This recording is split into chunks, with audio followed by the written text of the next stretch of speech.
92,5 Maestro FM House with the Sound. Berjumpa lagi di Maestro Youth Channel. Jangan batasi belajar kita. Belajar dari anak muda, mengapa tidak? Halo Sobat Maestro, Kak Ju begitu bersemangat di hari ini nih. Dan kalau dilihat tampilan Kak Ju sedikit berbeda ya.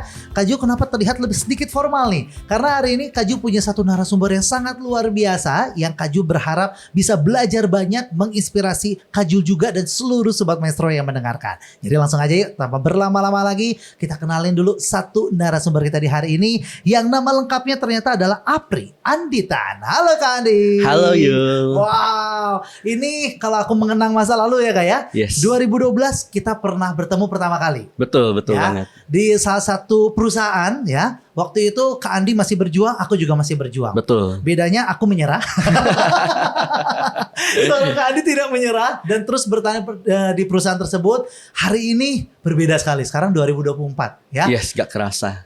12 tahun. 12 tahun yang lalu ya Yul. 12 tahun yang lalu dan Kak Andi udah berubah banget ya. Amin. Banyak cerita hidup yang bisa di-sharingkan buat kita semua. Nah, aku jadi mau spill dikit nih buat Sobat Maestro. Emang kenapa sih perubahan apa yang terjadi? Seorang Kak Andi ini sekarang karena sudah berjuang dengan begitu luar biasa, sekarang sudah memegang satu kantor, bisa dikatakan multi level marketing ya Kak ya? Yes. Yang bertempat di Kota Baru Parayangan. Ya betul. Nah, dan kalau ngomongin pendapatannya, suka minder sendiri nih, tapi biar Kak Andi yang sharing ya. Berapa sih Kak pendapatannya kalau boleh di-sharingkan buat kita semua? Ya lumayan lah, karena apalagi kan kemarin tanggal 31 Maret kita baru bayar pajak ya tentunya ya, sebagai warga negara Indonesia yang baik dan benar gitu ya.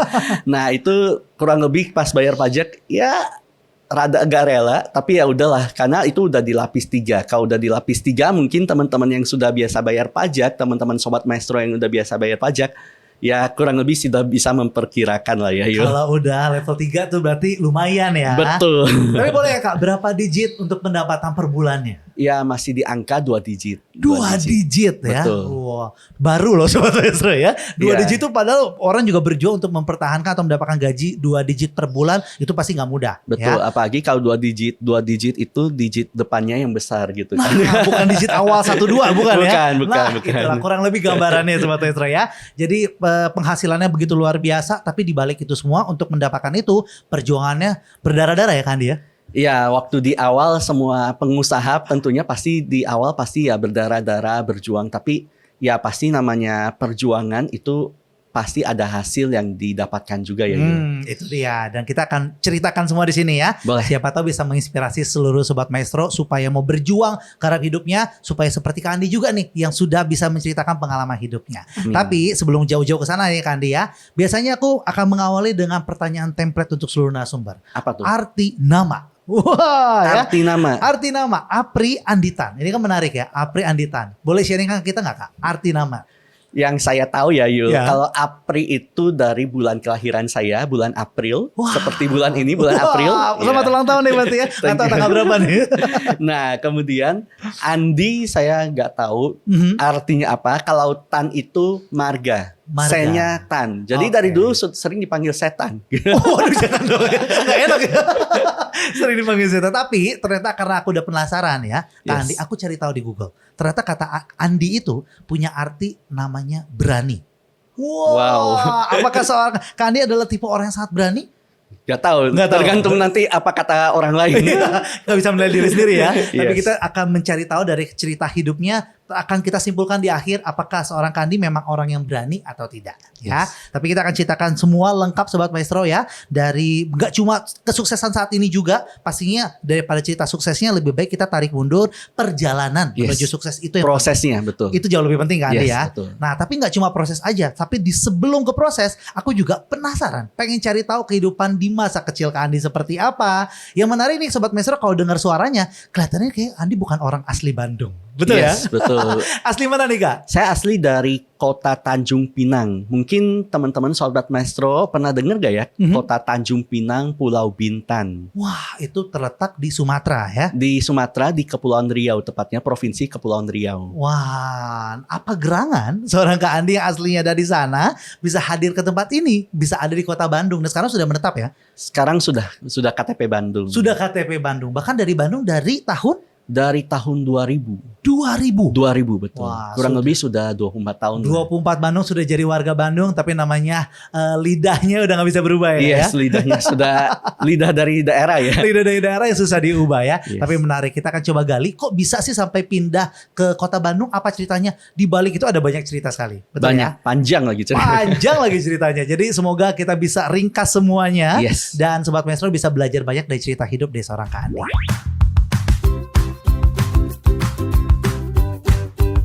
Masuk ke segmen yang kedua. Yuk langsung kita gali kehidupan dari seorang Kak Andi di tempat ini. Aku mau mulai dari cerita yang sempat aku spill juga di segmen sebelumnya. Kenapa Kak Andi yang asli Sumatera bisa pergi ke Bandung. Itu ternyata tidak lepas dari cerita keluarga juga ya Kak Andi ya. Nah tapi Kak Andi sempat cerita ke aku, Kak Andi ternyata kehidupannya sempat mengalami hidup yang sangat berkelimpahan. Ya.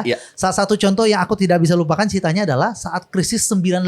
Betul. Semua orang teriak, aduh susah, ekonomi susah. Katanya keluarga Kak Andi malah liburan ke cruise tahun 98. Betul, liburan ke Star Cruise. Waktu itu Star Cruise Virgo. Luar biasa. Ini menggambarkan ya bahwa kehidupan ekonomi sangat luar biasa. Tapi Tuhan tiba-tiba izinkan juga mengalami suatu hal sehingga bisa dikatakan ekonominya berubah 180 derajat. Yes, betul banget. Itu juga mempengaruhi Kak Andi akhirnya bisa sampai ke Bandung. Betul. Boleh ceritain singkat nggak Kak? Cerita seperti apa? Jadi dulu tuh waktu masih kecil karena saya kelahiran tahun 91 dan krisis moneter waktu tahun 98 waktu itu berarti usia saya baru 7 tahun. Ya. Dan saya sempat mengalami masa-masa yang sangat menyenangkan, masa anak muda lah ya, anak-anak yang menyenangkan.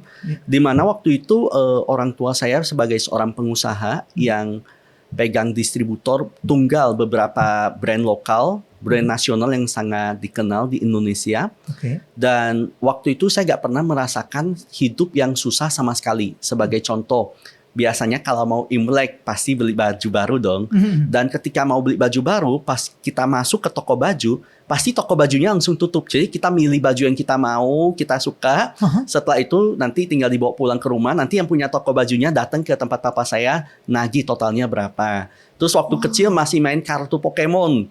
Dulu pulang sekolah semua berlomba ke depan beli kartu Pokemon gitu. Nah waktu itu karena saya waktu kecil itu malas untuk lari ke depan gitu ya? Rebutan. Akhirnya tiap kali pulang sekolah itu saya pasti beli semuanya. Jadi dari si mas yang jualan itu diambil semua. Setelah itu nanti di rumah saya tinggal pilih-pilih yang nggak mau saya kembalikan lagi. Nah, yang definisi anak itu, sultan ya. Nah itu yang saya pernah merasakan waktu masih kecil. Dan singkat cerita ternyata kejadian tahun 98 ketika uang orang tua saya dibawa kabur sama rekan bisnisnya, itu yang membuat ekonomi keluarga kami mendadak terpuruk.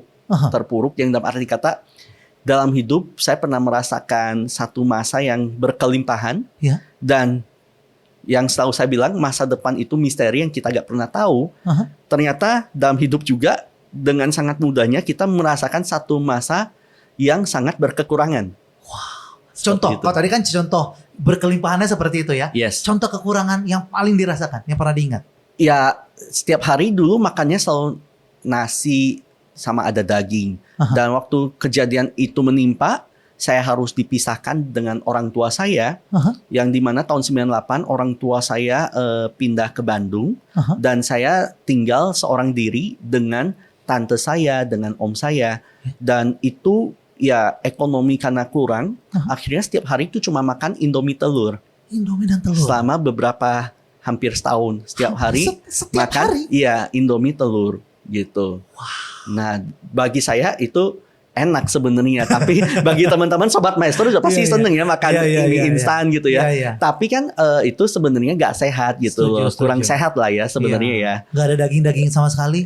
Selama setahun. Selama setahun itu ya memang pernah ngerasain masa seperti itu, pernah merasakan masa kekurangan. Kurang apa sih? Kurang dapat kasih sayang dan perhatian orang tua juga karena kan beda tempat ya, orang tua pindah ke Bandung dan saya masih seorang diri di sana. Tapi aku mau nanya gini Kak, ini kan umur 7 tahun ya? Saat ekonomi begitu drastis berubah, bayangkan waktu itu beli baju aja tutup semuanya, aku tinggal beli baju datang. Kartu mau beli tinggal beli semua aja. Tiba-tiba makan Indomie setiap hari, lalu tiba-tiba sangat semua serba kesusahan. Sempat komplain nggak sebagai anak? Iya pasti sempat komplain, tapi pertanyaannya mau komplain ke siapa? Setiap kali saya tanya ke tante yang menjaga saya, papi mami mana ya? Selalu cuman dibilang kalau kamu kangen sama papi mami, kamu lihat ke atas awan dan berdoa aja berdoa aja, ngobrol aja, papi mami kamu ada di atas awan gitu kan. Ya artinya saya waktu itu berpikir papi mami saya sudah meninggal gitu. Iya ya, karena kondisinya juga papi mami sedang berjuang. Betul. Karena saat ditipu juga akhirnya banyak hutang-hutang yang ditimbulkan. Betul. Akhirnya seperti orang mengejar papi mami gitu Betul, ya. betul. Kurang Oke. lebihnya seperti itu. Kurang lebih seperti itu Sobat Maestro ya. Dan ya sebaik lagi ya, mau mengeluh juga mengeluh gimana? Betul, Nggak betul. ada solusi juga Betul gitu. gitu. Oke, tapi gimana ceritanya dari perkara yang begitu sulit, sepertinya kayak nggak ada jalan keluar hidupnya, bisa ada perubahan yang terjadi. Kita akan coba gali terlebih dahulu ya.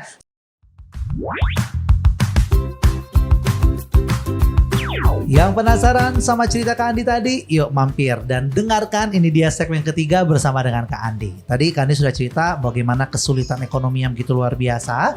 Lalu tiba-tiba katanya akhirnya Kak Andi yang sudah merasa orang tuanya kayak udah meninggal deh, karena udah gak bisa ketemu. Katanya Betul. lihat awan.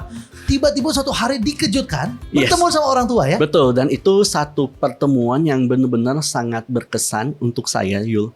Kenapa? Karena waktu itu diajak buat ke Bandung. Oke. Waktu itu saya berpikirnya adalah ke Bandung itu mau ngapain. Nah, cuman dikasih tahu nanti ada surprise buat kamu. Ada kamu akan jalan-jalan di Bandung dan tinggal di Bandung. Saya waktu itu bertanya, tinggal sama siapa? Pokoknya ada aja lah yang kamu gak mungkin menyesal. Dan waktu itu perjalanan karena dari Tanjung Pinang, waktu itu kan Bandung Bandara Hussein masih belum ada. Yang hari ini juga sudah dialihkan lagi ke Kertajati ya. Nah tapi waktu itu saya waktu itu pertama kali ya saya menaiki hampir semua transportasi dari Tanjung Pinang. Saya harus naik kapal feri, walaupun memang kapal feri mungkin sudah beberapa kali naik. Dari Tanjung Pinang saya naik kapal feri ke Kota Batam. Dari Kota Batam itu pertama kali dalam hidup saya naik pesawat. Dari Batam ke Jakarta. Sampai di Jakarta saya dibawa naik kereta menuju ke Bandung. Dan itu pertama kali dalam hidup saya naik kereta, sampailah di stasiun Bandung waktu itu. Dan begitu terkejutnya saya, dan itu sampai hari ini saya masih bisa membayangkan bayangan-bayangannya. Maksudnya pertama kali nyampe Bandung saya melihat papi dan mami saya sudah mau menjemput saya. Dan saya kaget, wow ternyata papi mami gue tuh masih hidup loh. Wow. Dan itu yang bikin gue tuh seneng banget akhirnya bisa kumpul, ketemu orang tua, ketemu dedek saya juga. Karena waktu itu dedek saya kan ikut papi mami pindah ke Bandung. Gitu. Seperti benar dapat apa ya, Perjumpaan kedua kalinya lah kasarnya. Iya. Tapi Gitu. setelah itu akhirnya tinggal bersamalah di Bandung. Yes, tinggal bersama di Bandung sejak tahun 2000 itu. Sampai sekarang. Sampai hari ini ya. Kalau hari ini kebetulan karena ada masalah kesehatan orang tua, orang tua saya kan setahun di sana, setahun ke Bandung. Oke. Gitu. Tapi masalahnya kehidupannya nggak sama seperti dulu lagi nih. Iya. Tinggal sama orang tua, semua berkecukupan. Di Bandung katanya hidup dengan segala berkekurangan. Awalnya iya sangat berketerbatasan lah, karena kan orang tua memulai di Bandung juga bukan dari dari punya modal, tapi mulai dari nol bisnisnya. Nah, jadi di Bandung itu kita waktu itu tinggal di rumah yang sangat kecil sekali, dan tapi ya tetap apapun kondisinya kan kita harus belajar untuk bersyukur ya. Betul. Karena dengan kita bersyukur yang saya percaya pasti akan ada berkatnya. Itu dia. Nah, tapi di balik kehidupan yang berkekurangan tersebut, Kak Andi bakal ditreatment oleh orang tua sesuatu yang tidak disuka di zaman dulu, tapi Yes. sekarang sangat disyukuri. Betul. Betul ya? Betul. Apa itu? Boleh ceritakan buat kita? Ya dulu waktu saya masih SD itu saya selalu ingat mami saya itu sangat jarang bawain bekal buat ke sekolah untuk saya. Dan yang paling sering mami ngasih itu adalah pensil, kalau enggak penghapus, kalau enggak sampul buku. Waktu itu saya gak ngerti kenapa mi ke sekolah bukannya dikasih ya bekal aja, mie goreng misalkan atau nasi goreng kan yang gampang. Kenapa saya tuh jarang dikasih yang begituan. Kalau orang tua murid yang lain, teman-teman saya yang lain, orang tuanya rata-rata bekalnya itu. Kenapa yang saya beda sendiri? Mami saya cuma pesen, ya kamu bisa beli apapun makanannya kalau kamu bisa berhasil menjual pensil dan penghapus. Dulu bagi saya itu adalah gila, mami ini kejam ya. Maksudnya keras banget, koleris banget gitu kan. Kok sampai segitunya gitu loh. Nah tapi dulu saya gak menyadari. Namun hari ini ketika sudah menginjak masa dewasa, saya tuh baru sadar ternyata dari kecil saya sudah ajarin bagaimana cara menjual. Dan bagi saya hari ini ilmu atau keterampilan menjual itu adalah sebuah keterampilan untuk bertahan hidup. Let's say hari ini lah yuk. Hari ini setiap dari kita itu adalah seorang penjual. Contoh, kita kerja di sebuah company, sebuah perusahaan, itu kan dalam tanda petik kita juga menjual. Menjual apa? Menjual baik diri kita, waktu kita, tenaga, fisik kita. Untuk apa sih? Untuk mendapatkan yang namanya kita dibayar gaji juga. Nah, jadi itu yang membuat saya, oh ternyata mami saya tuh ngajarin saya sebuah ilmu, keterampilan bertahan hidup. Dan ketika kita gak pernah tahu ada satu masa orang tua kita gak ada atau mungkin orang tua kita sakit, kita kalau gak bisa apa-apa, kita gak bisa bertahan hidup. Dan ketika 2018, 2019 orang tua saya kecelakaan, untungnya saya bisa bertahan hidup seorang diri dengan saya bisa berjualan. Dimulai dari dilatih. Dimulai, iya betul, dari waktu kecil itu. Wow, itu ya. Jadi bisa menarik hikmahnya setelah dewasa gitu ya. Setelah dewasa. Ternyata bukan mama kejam. Mama tuh justru baik banget. Yes, tapi betul. cara mengajarinya enggak. Kalau mungkin anak kecil kasih tahu, kamu kayak gini ya. Ah nggak mau mak, kok nggak mau susah, mau langsung nasi mie goreng aja. Mungkin kayak gitu kali Yes, ya. Tapi dikasih susah dulu, ternyata untuk tujuan yang sangat luar biasa Betul, sekali betul. ya. Terima kasih nih Papi Mami, dan semoga orang tua yang mendengarkan bisa tuh dipraktekkan juga ya. Yes, siapa tahu nanti bisa ini ya, bisa dikirim ke orang tua saya juga. Pertanyaan saya gini, kalau Kak Andi punya anak, akan mempraktekkan hal yang sama nggak ke anak Kak Andi? Pasti. Karena apa? Karena itu menurut saya hari ini ilmu pendidikan tradisional itu bisa kita pelajari di sekolah-sekolah pada umumnya. Oke. Tapi yang namanya ilmu kehidupan tentunya setiap anak pasti mendapatkannya dari orang tua. Ya. Gitu. Jadi ini akan siap-siap diajarkan untuk anak Andi ya. Yes, amin. Andi, anak-anak Andi nanti siap-siap ya jualan terus di sekolah. Oke deh, kalau sekarang kita break dulu Kak Andi. Gak terasa segmen ketiga sudah selesai, tapi kita semakin dekat ke cerita meraih mimpi dari seorang Kak Andi ya. Amin. Ini baru cerita proses mendapatkan ini semua ya. Nanti kita akan dengarkan lagi di segmen yang keempat.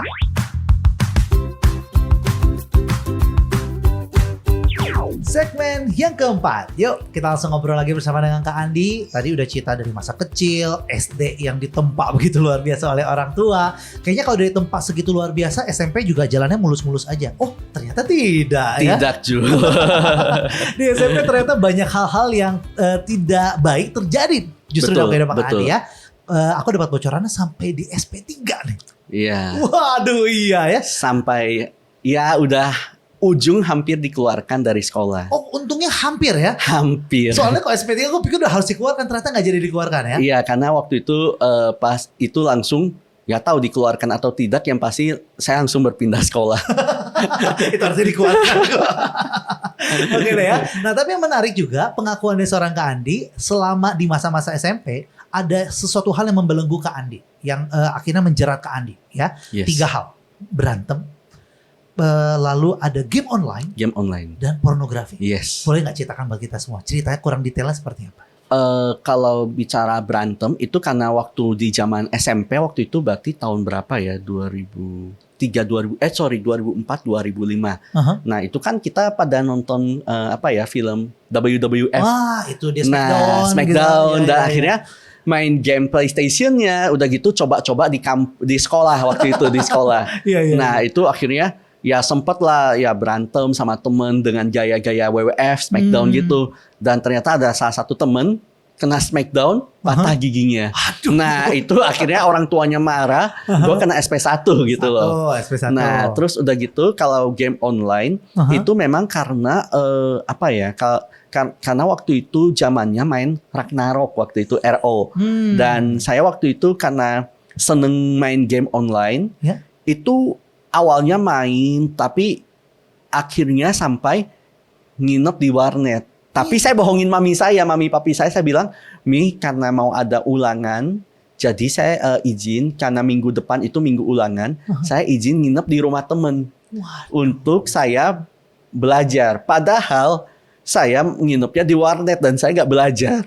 Bolosnya sering nih ya? Lumayan waktu itu awalnya cuma bolos 2-3 hari. Awalnya ya itulah yang namanya dosa kecil-kecil. Awalnya coba-coba dikit-dikit. Lama-lama sampai hampir 1 bulan saya gak masuk sekolah. Waduh. Dan juga gak pulang ke rumah. Aha. Sedangkan mami papi kan sibuk bekerja Iya, iya. dan gak terlalu pusing. Yang penting kan tahu saya tidur di mana. Taunya kan saya tidur di rumah teman saya yang papi mami juga kenal orang tuanya.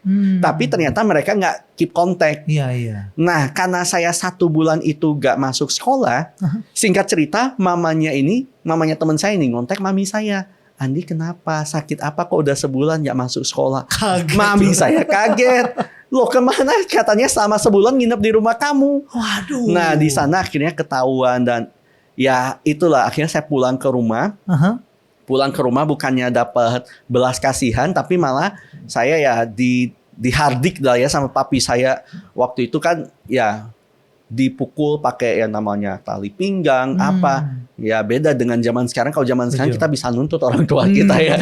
Tapi kalau zaman dulu kan nggak bisa ya. Yang artinya saya waktu itu di dunia game online dan yang bikin saya akhirnya berhenti dari game online itu karena ini Yul. Karena sudah berhasil mencapai level yang tinggi, sudah berhasil mendapatkan equip yang mahal rupiahnya. Nah, dan akhirnya dihack sama orang. Karena saya ketiduran di warnet. Jadi udah beli Zenny waktu itu berapa ratus juta Zenny yang dalam rupiahnya itu waktu itu masih jutaan. Kemudian beli equip dan akhirnya pas saya di warnet ketiduran itu dihack. Pas dihack itu saya udah males main lagi. Karena apa? Karena gak mudah untuk mencapai di titik itu waktu itu. Tapi ada hikmahnya ya. Tapi ada hikmahnya. Jadi berhenti bermain. Kemudian kalau di dunia pornografi itu karena waktu saya SD, SD dulu di saat sekolah saya itu senengnya main sepak bola. Dan tembok sekolah itu kan gak terlalu tinggi, sehingga tiap kali sepak bola itu kita gak sengaja lewat tembok itu, belakang itu tuh sebenarnya adalah selokan, terus ada kuburan, dan dari kita semua gak ada yang bisa manjat ke balik tembok itu untuk ambil bola. Nah kita itu kalau gak ambil bola, kita harus ganti bolanya dan itu juga gak murah kan. Nah akhirnya saya minta tolong ke kakak kelas waktu itu masih SMP, SMA gitu ya. Nah minta tolong dia dan ternyata saya menghadap dia itu di salah satu warung dekat sekolah, di mana warung itu pada umumnya itu hanyalah warung, tapi di lantai 2-nya ternyata itu adalah tempat mereka nonton video porno, tempat mereka berhubungan. Nah, saya melihat segalanya itu waktu saya masih SD itu. Nah, SD kelas 6, SMP kelas 1. Nah, itu yang saya lihat, oh, pornografi itu seperti itu. Yang walaupun dulu saya gak berani mencoba-coba karena dari kecil mami saya selalu bilang hati-hati yang namanya penyakit HIV/AIDS itu bisa membunuh. Nah itu yang akhirnya membuat saya gak berani mencoba-coba. Oke, tapi dari ketiga ini sebenarnya masih relate sama anak muda zaman sekarang. Bahkan lebih parah ya. Kalau pornografi sekarang akses di handphone bisa. Betul. Game online di handphone sekarang juga bisa gitu ya. Betul. Boleh gak kasih tips singkat buat kita semua, Kak Andi, gimana keluar dari ini semua sampai akhirnya Kak Andi bisa keluar dari segala. Kalau dari pengalaman saya, itu saya punya komunitas yang positif. Saya mencari komunitas yang positif waktu itu karena saya aktif di gereja dan saya punya pembina rohani yang bagi saya begitu luar biasa, namanya almarhum, saat ini udah almarhum, Sony Tunggamoro Putra, berserta istrinya Cimakda, yang mereka tuh begitu luar biasa, mau mengajari kami, mau mengayomi kami, dan tidak melihat kelemahan ataupun kesalahan kami. Nah, itu yang membuat kami merasa diterima di komunitas itu, dan akhirnya di sana saya bertumbuh. Kalau bagi anak muda hari ini, carilah komunitas yang positif. Mungkin komunitas positif itu memang sulit didapat, tapi yang paling aman ya kalau bicara kekristenan, ya paling dekat itu adalah gereja. Yang walaupun ya pasti gak menutup dimanapun itu kita bisa dapat komunitas positif, bukan hanya di gereja, tapi ya pasti yang ya di gereja ya. Gitu. Jadi itulah tipsnya ya. Jangan sampai ya itu kalau pergaulan yang salah, yang buruk akan membuat kita juga mengikuti ya, dan punya banyak hal buruk yang akan terjadi. Kalau punya komunitas yang baik itu akan membantu kita. Oke, jadi kayaknya mau ngucapin makasih banget ya untuk komunitas itu yang berhasil membuat Kak Andi akhirnya keluar dari segala hal terburuk tersebut dan mendekati ke mimpi-mimpi besar yang sekarang dijalani sekarang. Amin. Apakah itu dulu cita ini udah segmen keempat udah habis lagi ya. Cepet banget ya. Ya nggak usah khawatir Sobat Maestro, kita akan segera mendapatkan ceritanya di segmen selanjutnya ya.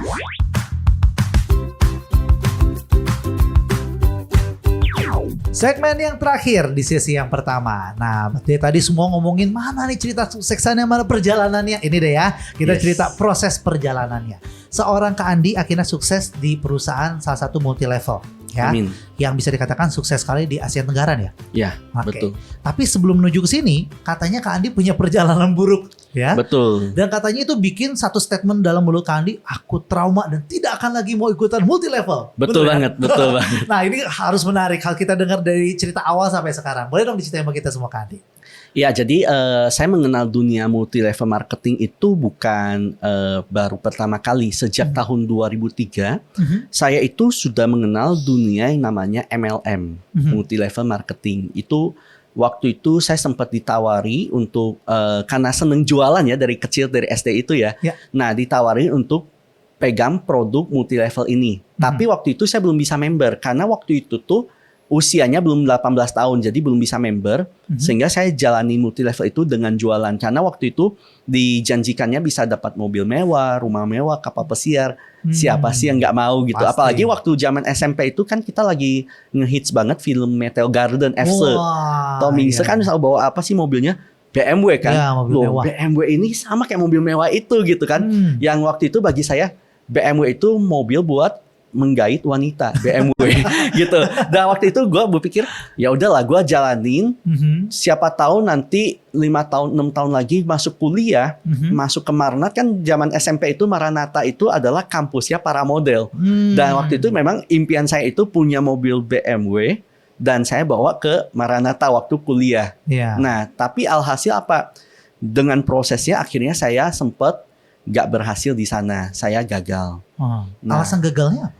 Alasan gagalnya karena semakin tinggi peringkat, target penjualan pribadi kita semakin besar dan jaringannya juga punya target semakin besar. Sehingga fokus saya itu terpecah antara mau membina atau mau jualan.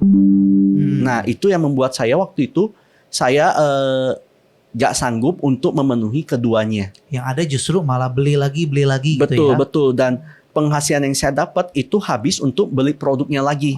Bahkan waktu itu yang ngajarin saya juga, itu dalam tanda petik ya Yul, itu sampai saya diajarin untuk ya berbohong sedikit ke orang tua untuk tutup poinnya itu loh.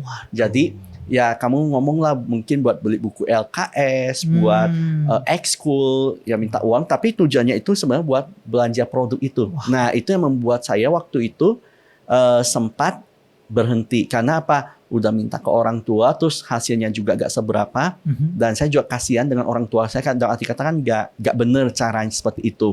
Akhirnya saya berhenti. Dan 2007 pernah lagi saya ditawari multi level marketing dari perusahaan yang lain lagi. Nah, perusahaan pertama itu mengajarkan saya itu multi level itu gak mudah. Perusahaan yang kedua saya ikut, waktu itu produknya itu ya jualan seperti contoh kayak produk-produk multi level lah ya. Nah, kemudian saya di sana dikasih tahu multi level itu banyak levelnya. Nah, karena kalian baru join, kalian itu baru level 1. Level 1 gak boleh jual produk yang lain, cuma boleh jual buku. Karena pembicara itu penulis buku. Cuma boleh jual buku ini. Bulan pertama saya coba jualan sampai di lampu merah Buah Batu, saya jual di pinggir jalan, jual ke sekolahan. Dikasih target 30 buku, terjual 17 buku. Dan saya hitung 17 buku paling untungnya cuma 50.000. Nah, itu kayak gak masuk akal gitu kan. Nah, terus udah gitu bulan kedua saya coba bikin proposal, masukin ke sekolah-sekolah, organisasi, ke tempat ibadah, gereja. Siapa tahu ada yang mau untuk seminar. Dan ternyata ada satu gereja, yang organisasi gereja yang mau, kita mengajak pembicaranya datang. Dan yang luar biasa bikin saya kaget itu pembicara nanya fee untuk dia berapa. Dan itu bagi gue, wow, gue belum dapat income yang besar. Dan gue promosiin lu, minta tolong lu, kan lu juga upline gue gitu loh. Bukunya juga buku dia kan. Bukunya juga buku dia gitu kan. Nah, kok sampai segitunya. Dan akhirnya memang kita juga ada bayar senomina berapa, akhirnya gak capai target 2 bulan, saya berhenti. Setelah saya berhenti, saya gak mau lagi dengan MLM. Karena MLM pertama mengajarkan saya bahwa MLM itu harus berbohong. MLM kedua mengajarkan saya itu seperti sales tanpa digaji. Jualan produk tapi kan gak dapat gaji. Betul. Nah, itu yang membuat saya akhirnya bagi saya bisnis MLM itu singkatannya bukan multi level marketing yuk, Apa dong? tapi menipu lewat mulut. Wah, Karena orang waktu itu jago udah bicara sangat gitu ya. ini sangat Iya, apa ya, sangat anti gitu loh Iya, dengan iya. bisnis multi level. Aha. Tapi ya singkat cerita, gak nyangka 2011 Aha. saya dipertemukan dengan multi level yang ini. Mhm. Nah, multi level yang ini saya sudah tahu sejak 2003 yang lalu, karena waktu itu perusahaan multi level ini dengan yang saya waktu 2003 saya join Aha. itu kompetitor. Oh. Jadi saya tahu perusahaan multi level ini. Aha. Dan waktu itu saya ditawari, udah lu jangan lihat bisnisnya, lu minum dulu produknya. Aha. Produknya itu kebetulan madu. Hmm. Nah, di mana waktu itu saya punya sakit mah dan ditawari minum madu. Akhirnya saya coba konsumsi rutin, Aha. minum madunya memang kerasa yuk. Kerasa manfaat dari produknya. Teman saya ngajakin, lu ayo jalanin. Gue bilang gini, pokoknya lu gak usah ngajakin gue jalanin bisnisnya. Aha. Gue cuman minum produknya. Kalau misalnya memang bagus, pasti nanti gue jalanin. Oh. Nah, itu yang statement saya itu Kemakan sendiri. kemakan sendiri. Karena teman saya tuh nanya, gimana di madunya kerasa nggak? Tapi karena gengsi kan, enggak lah gak kerasa. Masa baru minum sebotol kerasa? Aslinya kerasa. Cuman gue gengsi, Aha. gue gak mau ngomong. Aha. Akhirnya ya udah, dia gak maksa saya jalanin bisnisnya. Tapi karena saya jadi member, ada fasilitas konsultasi dokter gratis. Oke. Waktu itu gue konsul sama dokternya. Aha. Nah, waktu konsul dokter, wajah gue itu dulu dipanggilnya jelita, jerawat 5 juta, full jerawat dulu. Nah, dokternya itu bilang, Dil kenapa gak coba produk ini? Aha. Karena ini bisa membantu untuk masalah hormon. Ada royal jelly, ada propolis, ada pollen. Nah, waktu itu gue pikir, ini dokternya dokternya perusahaan ini gitu kan. Yang artinya bagi saya, pasti promosiin produk. Nah, waktu itu saya gak terlalu percaya. Cuman dokternya nyaranin, lu kalau seneng belajar, lu coba baca satu buku. Bukunya itu teman-teman Sobat Maestro juga bisa dapatkan. Bagus bukunya, penulisnya adalah profesor di Jepang. Judul bukunya Miracle of Enzyme. Nah, gue beli bukunya di Gramedia waktu itu dan puji syukur gue baca bukunya, baru gue, oh iya ternyata penting ya kesehatan. Nah, baru aku mulai mempelajari dunia kesehatan yuk. Oke. Gitu. Baru percaya dah, akhirnya nyoba produk Nyoba tersebut ya. produknya gitu. Singkat cerita aja, ternyata semuanya berkhasiat dan bagus untuk tubuh Betul, Andi. betul. Dan akhirnya buat saya pribadi, saya kerasa manfaat daripada produknya. Oke. Nah, setelah kerasa manfaat produknya, Aha. teman saya, ayo Di lu udah kerasa kan? Nah, Kemakan ya, gue Om bilang, Andi. ya kerasa, tapi ya udahlah, gue coba nawarin, tapi gue gak mau terlalu gimana ya. Maksudnya ya sejalannya aja, karena waktu itu dalam satu sisi saya gak terlalu, karena teman yang nawarin itu bilang lumayan loh, lu udah bisa dapat income 1-2 juta sebulan. Waktu itu masih kuliah. Sebenarnya lumayan buat dia. Iya. Buat gue ada gengsinya Yul. Karena apa, waktu itu uang jajan gue sebulan itu dari papi mami kurang lebih 5 juta Yul. Jadi dalam arti kata, ngapain gue harus jualan buat dapat duit segitu? Kalau gue kurang tinggal minta ke papi mami gitu. Iya. Gitu. Awalnya jadi masih antipati ya? Masih antipati, cuman karena 2011 itu jadi konsumen aja, rutin konsumsi, sampai satu titik itu mulai mendapatkan bonus karena di tim saya ada yang mengembangkan bisnisnya. Gitu. Tim ya? Tim. Bukan orang di bawah yang Iya, orang di bawah saya itu. Oh. Orang yang di bawah saya itu kan saya sponsorisasi. Iya. Nah, terus jalan dan saya dapat bonus. Lumayan ya, ini bener loh dapat bonus yang dalam arti kata saya belanja nggak besar, bonusnya lebih besar daripada uang yang saya belanjakan. Oke. Nah, itu akhirnya bikin saya, ini multi level berbeda dari dua yang lain. Dua yang lain itu bonusnya itu selalu lebih kecil daripada pengeluaran. Tapi di sini saya mendapatkan pengeluaran yang lebih kecil dibandingkan pendapatan. Nah, itu saya ngerasain rada lumayan. Walaupun waktu itu masih belum besar. Waktu itu paling cuma 500.000, 1 juta. Tapi ya lumayan lah. Karena UMR kan di zaman 2011-2012 itu masih 2 jutaan ya. Nah, jadi udah mulai kerasa. Setengah dari UMR udah mulai kerasa ya. Iya, ada arti kata, gue gak kerja tapi masih dapat bonus kan lumayan ya. Nah, itu kan namanya mahasiswa kan senengnya kayak gitu ya. Apalagi hari ini. Bener gak sih Sobat Maestro, kalau bisa kerjanya sedikit kerjanya dikit mungkin tapi dapat income-nya besar. Semua orang kan pasti pengen tuh. Iya. Itu trigger-trigger kecil ya. Yes. Akhirnya membuat seorang Kandi akhirnya mengikuti, udah aku jalanin deh ya. Yes. Ternyata sampai sekarang dan hasilnya begitu luar biasa. Iya, gak kerasa 2011 sekarang 13 tahun. 13 tahun menjalani usaha ini. Dan bisa dikatakan inilah yang membuat penghasilan Kandi Andi begitu luar biasa. Amin. Ya. Amin. Bisa jalan-jalan ke luar negeri juga Ya, isi Instagramnya. Itu gratis loh. Itu bonus tiap ya? tahun, iya tiap tahun. Nah itu yang didapatkan dari usaha kan Yes, sekarang ya. yes. Dan sebenarnya ceritanya panjang, cuma Yes. karena waktu kita terbatas harusnya Betul. kita cut dulu ya. Tapi kalau buat sobat Maestro penasaran kayaknya kurang lengkap cerita Kak Andi karena cerita kesuksesan ini belum diceritakan, betul. Tapi yang terlebih penting prosesnya juga harus ceritakan. Yes, betul. Ini belum proses, ini Belum, baru belum. awal-awal banget. Masih mulai. Masih baru mulai ya. Prosesnya akan kita ceritakan di sesi yang kedua. Jadi kalau mau denger cerita lengkapnya, jangan lupa ya ikuti juga sesi kedua sesaat lagi. Tetap bersama kami di 92,5 Maestro FM House with the Sound.